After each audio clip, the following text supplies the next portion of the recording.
welcome to another Speakers on Edge. We're doing 15 minutes of fame and our voice of vision today with a message that matters. Her name's Rebecca. Rebecca, who are you? I am Rebecca Engle. I'm an educator, an author, an advocate, and a voice for every student who has ever been misunderstood, underestimated, or told they weren't enough. But before all of that, I was a little girl who didn't speak, not because I didn't want to, but because the world didn't yet understand how I processed it. I was nonverbal until the age of 5. I communicated through gestures, humming, and sound patterns that made sense to me, even when they didn't to others. And I had a brain wired for pattern, rhythm, and meaning, just not the kind schools were built to notice. And while other kids were learning to read words, I was reading people.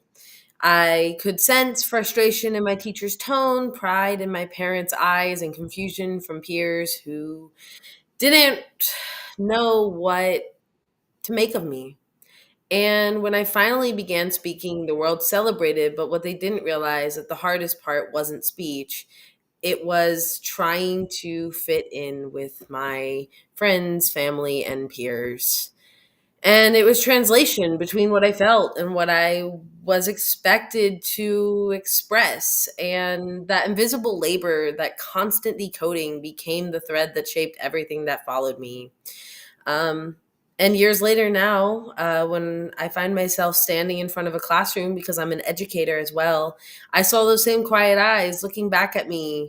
Students who zoned out, students who refused to follow directions, students who were written off because they weren't the same as their peers, or people didn't know how to ask why. And that's why I became a special education teacher. And not because I wanted to fix these students, but because I wanted to fix the system that labeled them broken. So I've got to ask a question here. Here you are now as an educator who has gone through this no speaking environment where you were basically misunderstood. People didn't understand. Yeah. And the society and the systems didn't understand. And now here you are, a special needs educator with children who were exactly or seemed to be exactly like you were as a child. Mm-hmm. Now here you are, incredibly articulate Mm-hmm. as a professional speaker and educator and communicator. Yeah. There's a bit of a dichotomy here. It's a bit of a real contrast going on here.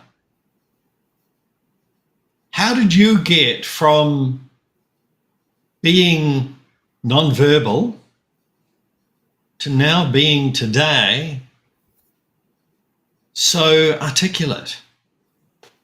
Yeah. Well, I think it was a lot of family support and a lot of family help. My mom and dad never let me say I couldn't.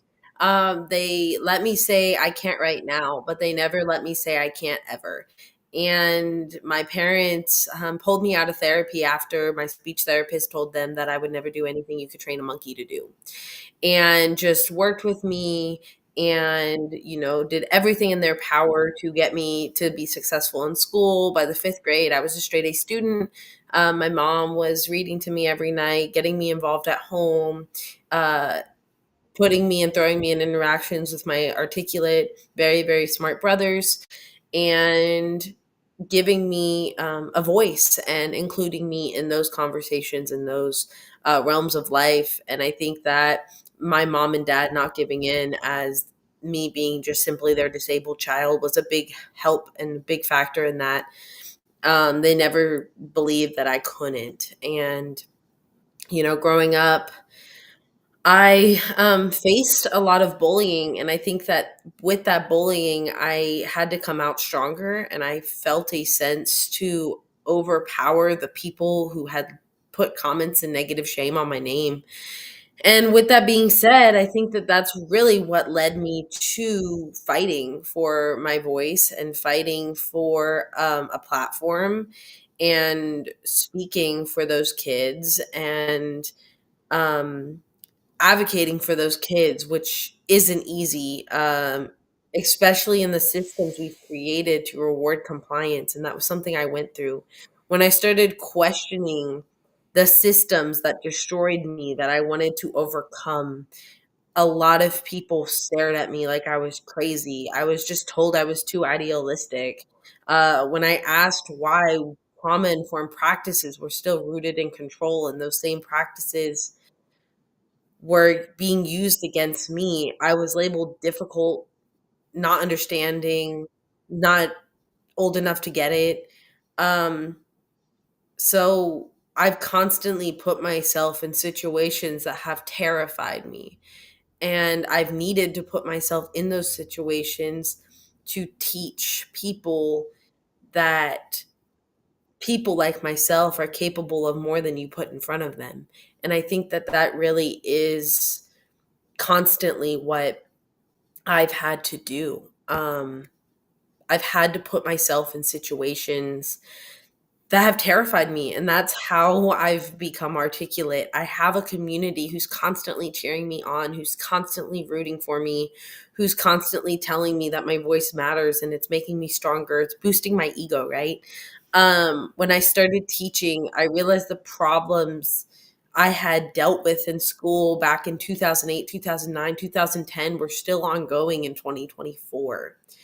And I quickly realized that the problem wasn't the kids, because everything in the world has changed since I was a little kid, and the kids are still happy, little, joyful, beautiful kids that just want to be loved and respected and appreciated, and they are always labeled that they're not wanting to learn, and I was labeled not wanting to learn, and I realized quickly that it was the adults around them not understanding how they learn.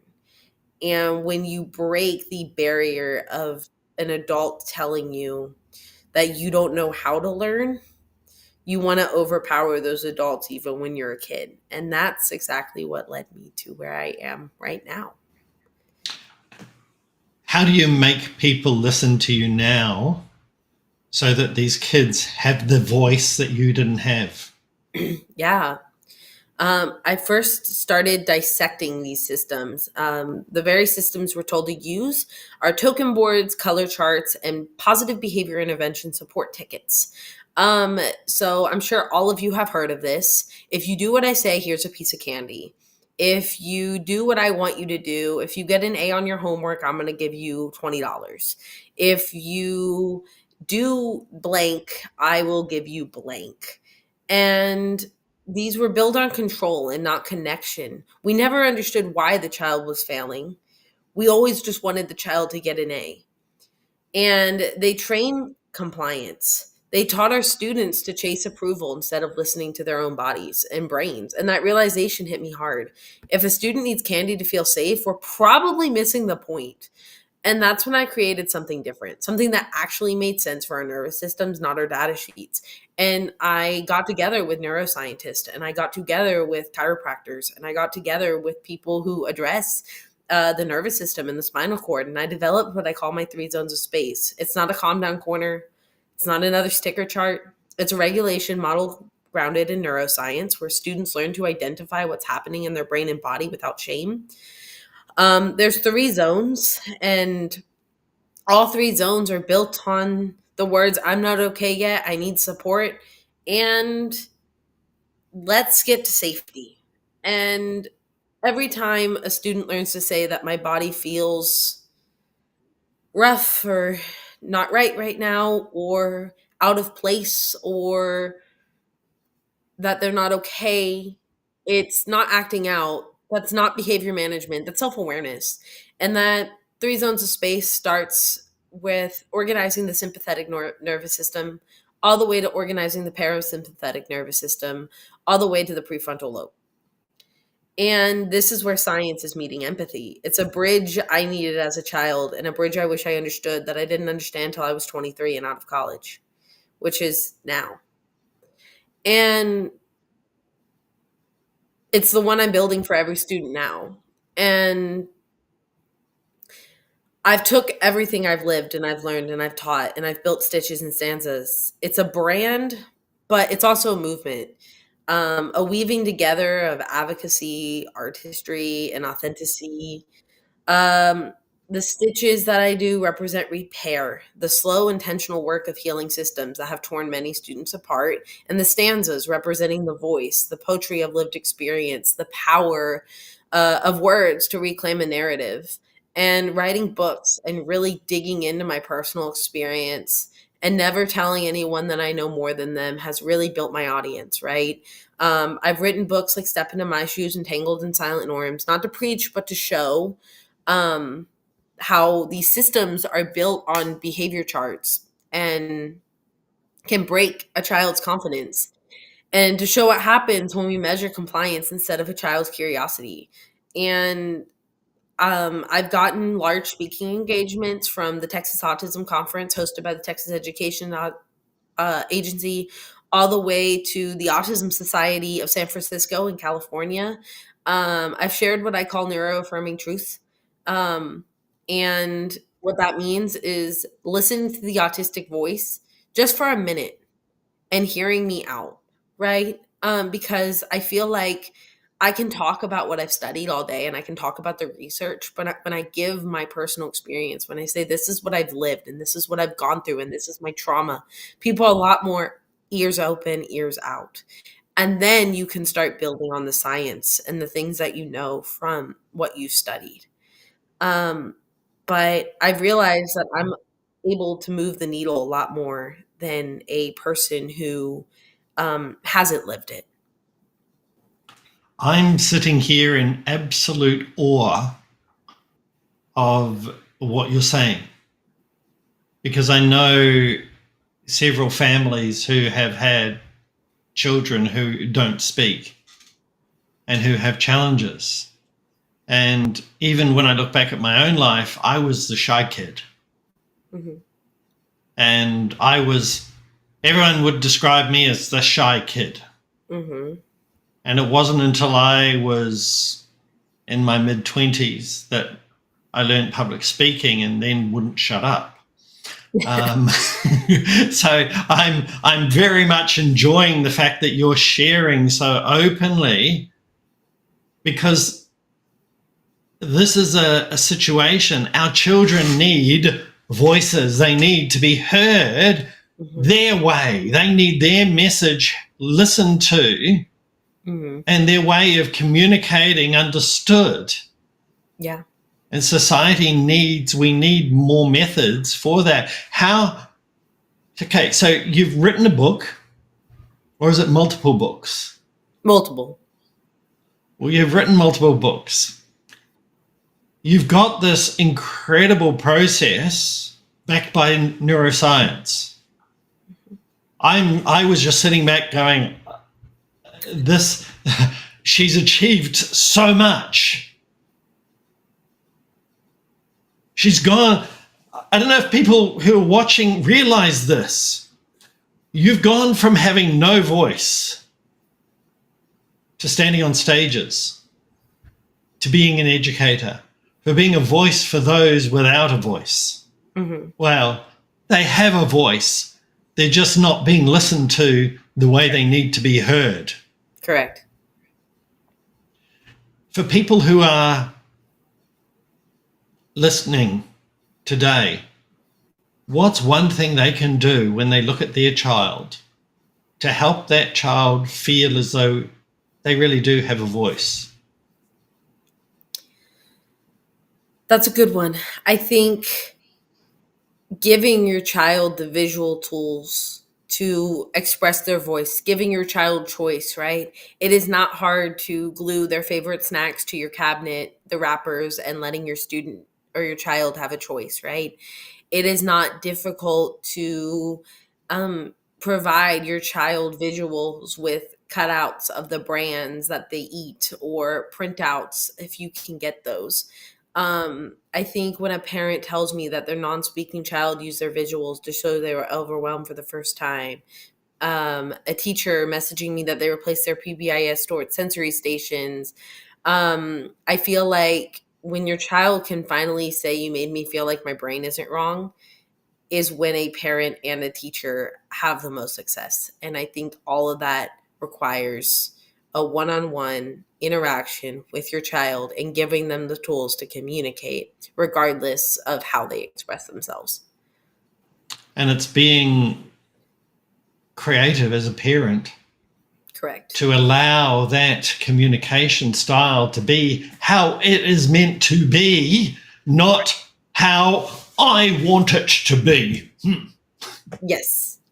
Yeah, and so that takes a lot of compassion within the parent for their ego. Mm-hmm. How can parents better support their own self? Yeah. With a child who's non-verbal. Take your self-care days. It will be messy. Appreciate your child. Find resources through people like me. There are plenty of me's in your community. Reach out to those people. Let them work with your child while you go and take care of yourself. Find people who care. Find people who can give you the resources. If you can't find someone locally to give you the resources, I'll give you the resources. I provide free special education advocacy. All it takes is a message. And how can people find you? Where can people find you? Yeah, you can find me at Stitches and Stanzas on Facebook and Instagram. Fantastic. Rebecca, you have been an amazing guest today. Now, we'll also have your picture on our website, on our 15 Minutes of Fame guest page, and a button linking to probably your Facebook page. Yeah. And look, I want to thank you so much for being a voice of vision with a true message that matters. That's it for today's show. We'll see you next time on Speakers on Edge.